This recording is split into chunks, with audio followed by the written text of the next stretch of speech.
En juillet 1990, 4 amis tchèques décidèrent de partir à l'aventure pour trouver le ver intestin mongol, la créature qui a peut-être inspiré le monstre que vous avez vu dans le film Dune. On dit qu'il vit quelque part au fin fond du désert de Gobi. Ils prirent donc l'avion pour la Mongolie, montèrent dans un véhicule tout-terrain et engagèrent des guides locaux pour les aider. Tout cela pour rencontrer cette créature hypothétique qui mesure près de 2 mètres de long, qui crache un acide capable de faire fondre n'importe quoi, et qui peut même projeter des décharges électriques sur ses ennemis. La légende dit que ces aimables bestioles passent la plupart de leur journée cachées sous les dunes de sable, mais qu'elles aiment sortir pendant les mois plus humides de juin et de juillet. Le moment était donc parfaitement choisi, mais nos amis devaient encore trouver un moyen d'attirer la créature hors de sa cachette. Malheureusement pour eux, personne ne savait ce que ce ver géant aimait manger. Ils construisirent donc une machine spéciale qui émet des bruits de martèlement rythmés. Ils espéraient que cela ferait sortir le gros ver de son trou. Ils passèrent 2 mois fouiller le vaste désert, traversant dunes et plaines rocheuses à la recherche du moindre signe de l'effrayante créature. Hélas, cela ne fonctionna pas. Ivan Makerl, qui était le chef de l'expédition de 1990, fit par la suite plusieurs expéditions dans le désert de Gobi. Il essaya une première fois d'attirer le ver géant avec des explosions, et la seconde fois, il utilisa un petit avion pour explorer les dunes. Au fil des ans, des groupes américains, britanniques et néo-zélandais organisèrent de grandes expéditions dans la région pour tenter de trouver la créature. De nombreuses autres personnes vinrent du monde entier par leurs propres moyens, mais personne ne trouva quoi que ce soit. En Occident, on entendit pour la première fois parler du ver intestin mongol grâce à un paléontologue américain, Roy Chapman Andrews.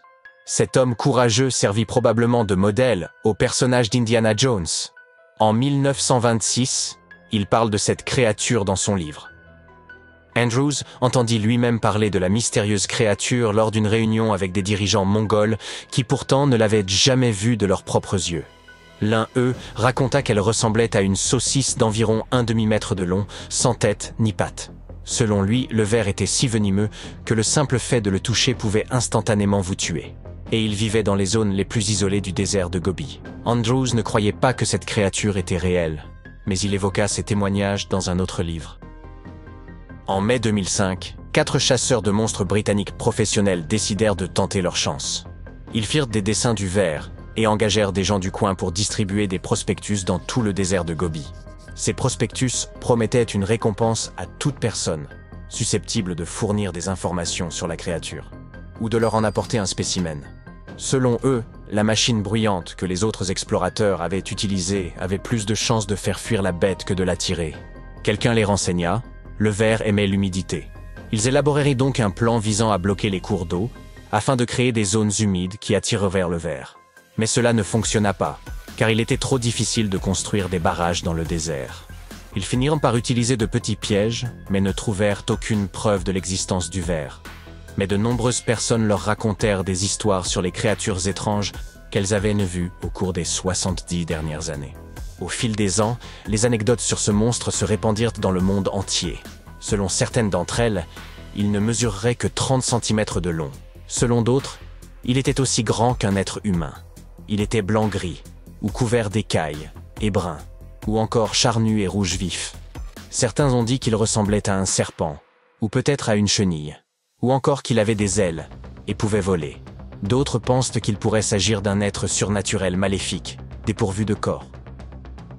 Si ces histoires sont si différentes les unes des autres, et si toutes ces recherches n'ont jamais rien donné, c'est peut-être parce que la créature n'existe tout simplement pas. Il s'agirait d'un cryptide. Ces créatures telles que le Bigfoot, le Yeti, le monstre du Loch Ness, dont l'existence n'a pas encore été prouvée. En 1983, un scientifique qui visitait la région a appris qu'un vieil homme avait réussi à attraper le mystérieux ver. Il a également appris qu'il y avait un nid à proximité. Le scientifique s'est courageusement approché du trou dans le sable et a mis sa main à l'intérieur. Une créature géante l'a entraîné et on ne l'a plus jamais revu. Je plaisante, il a en fait trouvé un boa des sables de Mongolie. Il s'agit d'un serpent trapu, fouisseur, non venimeux, aux petits yeux et aux écailles gris-brun. Il l'a montré aux habitants de la région pour savoir s'il s'agissait bien du monstre de la légende. Et il semblerait que tous aient répondu par l'affirmative. La plupart des Mongols qui connaissent l'existence du ver croient fermement en sa réalité. Si les gens du pays disent donc communément que ce monstre est un ver, c'est par une sorte de raccourci. Dans de nombreuses cultures mongoles, ce mot a été utilisé pendant des siècles pour désigner tout animal jugé dangereux, en particulier les serpents, même ceux qui ne sont pas venimeux. Après tout, il ne s'agit pas forcément d'un ver au sens propre. Les vers sont mous, mais une créature vivant dans le rude désert de Gobi devrait avoir une peau assez résistante, plus proche de celle d'un serpent ou d'une sorte de lézard sans pattes. Aucune de ces créatures ne peut projeter de l'électricité ni cracher de l'acide, comme on le dit du ver intestin. Mais certains serpents, comme les cobras, peuvent cracher un venin très dangereux pour l'homme. Si elle était réelle, notre créature aurait une colonne vertébrale et les explorateurs auraient probablement découvert des ossements ou d'autres traces du même genre. Or, on trouve effectivement des fossiles dans tout le désert de Gobi. Les scientifiques y ont trouvé des représentants de plus de 80 groupes de dinosaures au cours des 100 dernières années. C'est là, par exemple, que les premiers nids d'œufs de dinosaures ont été découverts. Et cela a complètement changé ce que les scientifiques croyaient savoir sur ces grands animaux du passé. C'était la première preuve qu'ils pondaient des œufs.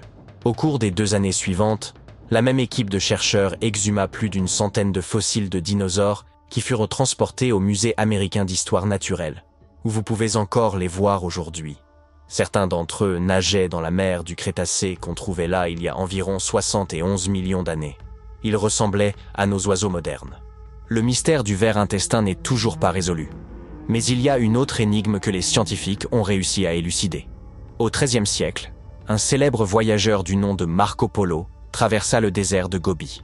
Il crut entendre des bruits mystérieux, des sons produits par des instruments de musique tels que des tambours. Il en parle dans son livre. Selon lui, il s'agissait des voix d'esprits tourmentés. Les scientifiques modernes appellent cela les sables chantants.